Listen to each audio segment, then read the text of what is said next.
वजीर आजम शहबाज शरीफ साहब मेहरबानी करें तुर्की ना आए, तुर्क हुक्काम का पैगाम। क्या तुर्की तक नवाज शरीफ की 1990 के तुर्की के जलजला के दौरान दोरा की टिक्के कबाबों की पार्टी वाली बात तो नहीं पहुंच चुकी? 1990 में जब तुर्की में 50,000 लोग जलजले में शहीद हुए थे, नवाज शरीफ का दौरा तुर्की, उसमें टिक्के कबाबों की पार्टी का क्या जिक्र है? उस वक्त के सेक्रेटरी की जुबानी आपको सुनवाते हैं। मगर मौजूदा सूरत हाल में शहबाज शरीफ को तुर्की आने से रोक दिया गया है। तुर्की में लाखों लोग बेघर हो चुके हैं और बताया जा रहा है मोहतात अंदाजे के मुताबिक शहादतों की तादाद 30 से 50,000 तक पहुंच सकती है। ऐसे में दुनिया भर के मुमालिक तुर्की के लिए इमदादी सामान भेज रहे हैं, जबकि पाकिस्तान के वजीर आजम शहबाज शरीफ उन्होंने वहां जाने का फैसला किया और बिलावल, जो कि गुज़िश्ता 10 महीनों से दौरों पे दौरे दुनिया भर के करके अपनी सीवी बना रहे हैं, वो मौसूफ भी अपना नाम पेश करते हैं कि सीवी में जलजला के दौरान तुर्की का दौरा भी प्रोफाइल में आ जाएगा, मेरा नाम भी शामिल करो। अब पूरी दुनिया से इमदाद आ रही है, लोग अपने लोगों की देखभाल कर रहे हैं, जानों को बचाने की कोशिश कर रहे हैं। मलबे के अंदर से शहीद और जिंदा बच्चे, नौजवान और दीगर लोग निकाले जाने के मनाजिर आ रहे हैं। तो ऐसे में सुर्खियों में आने के शौकीन हमारी शहबाज स्पीड फौरन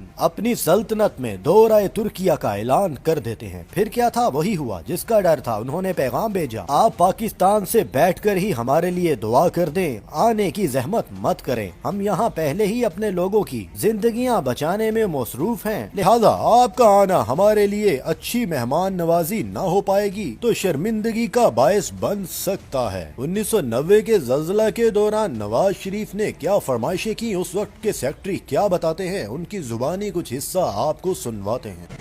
अच्छा, बहुत दिलचस्प वाकया सुना दीजिए तो बहुत अच्छा होगा। वो ये बात थी कि 1999 में तुर्की में बहुत खौफनाक ज़लज़ला आया था। कोई 40-50 हजार लोग मर गए थे। तो मैं उस ज़माने में वहाँ सफ़ीर था, तो मेरे पास ज़लज़ले के तीसरे दिन उस वक्त हमारे वज़ीर ख़ारजा थे सरताज अजीज़ साहब, उनका फ़ोन आया कि वज़ीर आज़म साहब आना चाहते हैं। मैंने कहा क्यों आना चाहते हैं? कहने लगे वो तुर्कों से ताज़ियत करने के लिए आना चाहते हैं। तो मैंने कहा कि देखिए, यहाँ तो क़यामत सुकरा टूटी हुई है, इतने लोग हलाक हो गए हैं, तुर्क हुकूमत को तो समझ में नहीं आ रहा कि वो क्या करे, तो ऐसे में वो हमारे वज़ीर आज़म की मेज़बानी का बार कैसे उठाएंगे? उन्होंने कहा कि मैं भी यही समझाना चाह रहा था वज़ीर आज़म को, लेकिन वो समझ नहीं रहे, आप उनसे बात कर लीजिए। मैंने कहा अच्छा, मैं बात कर लेता हूँ। तो मैंने फ़ोन किया, वो मेरे फ़ोन के मुंतज़िर थे, नवाज शरीफ साहब। तो कहने लगे मैं आ रहा हूँ। मैंने कहा नहीं सर, आप मत आइए, इस वक्त ये सूरत हाल है। तो फिर मैं कब आऊँ? मैंने कहा मैं आपको बताऊँगा। उसके हफ्ते भर के बाद मैंने तुर्कों से बात की और उन्होंने कहा कि ठीक है आ जाए। तो वज़ीर आज़म साहब आ गए। तुर्कों ने हमें वो सारा इलाका दिखाया, सब घूम घाम के। शाम को जब हम होटल पहुँचे इस्तांबुल में, तो थोड़ी देर के बाद मियाँ साहब ने मुझसे कहा कि कबाब खाने चलते हैं। इस्तांबुल में एक कबाबी है जिसके कबाब मियाँ साहब को बहुत पसंद थे। वो यूरोप आते जाते वहाँ पे रुक जाया करते थे कबाब खाने के लिए, और उसको उन्होंने सरकारी मेहमान बनाकर एक हफ्ते के दौरे पे पाकिस्तान बुलाया था। आप अगर आज उसके रेस्टोरेंट में जाएं तो ऊपर से नीचे तक वो तस्वीर लगी हुई है मियाँ साहब के साथ और पाकिस्तान अच्छा, एक हफ्ता पाकिस्तान के खर्चे पे आए वो, और पाकिस्तान में मियाँ साहब तो सिर्फ इसलिए कि मियाँ साहब को उनके कबाब अच्छे लगे, कबाब पसंद थे। तो जब उन्होंने मुझसे कहा कि चलें कबाब खाने के लिए, तो मैंने कहा कि मुनासिब नहीं होगा। कहने लगे क्यों? मैंने कहा देखिए, आप तुर्कों को पुरसा देने आए थे, अच्छा नहीं लगेगा, और आप जब निकलेंगे तो पूरा प्रोटोकॉल चलेगा, वो आउट राइडर्स सीटियाँ बजाते हुए चलेंगे, सब अच्छा नहीं रहेगा। तो कहने लगे कि अच्छा, तो फिर कबाब यहाँ मंगवा लेते हैं। मैंने कहा वो भी मुनासिब नहीं होगा। कहने क्यों?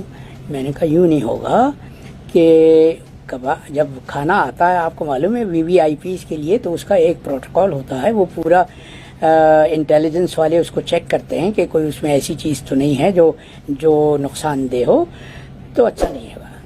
मुँह लटक गया। तो मैंने कहा कि परेशान नहीं हूँ, कल सुबह को हम जा रहे हैं अनकरा, तो मैं उससे कहता हूँ अभी वो सुबह को जहाज़ पे रखवा देगा। हाँ ये अच्छा है।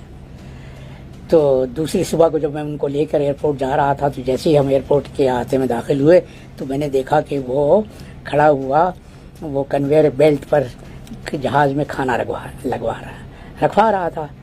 जैसे ही जहाज़ ने टेक ऑफ किया, मियाँ साहब ने मुझसे कहा कि कबाब मंगवा लो। सफ़ीर साहब वो खाना रखवा दिया? मैंने कहा जी रखवा दिया। उन्होंने कहा मंगवाइए। तो वो कबाबों से उन्होंने पूरा इंसाफ किया। मैं ये परेशान कि ये अपना पेट भर रहे हैं कबाबों से, और अनकरा में सदर सुलेमान देमिरिल ने लंच रखा हुआ है, सरकारी लंच रखा हुआ है, उस वक्त ये क्या करेंगे? लेकिन जनाब वो इतने खुश खुराक हैं माशाअल्लाह कि उन्होंने लंच पर भी पूरा इंसाफ किया। अस्तगफुरुल्लाह। और सबसे बड़ी बात यह है कि जब इंसान पुरसा देने के लिए जाए तो दिल की ऑटोमेटिकली कैफियत भी वो हो जाती है।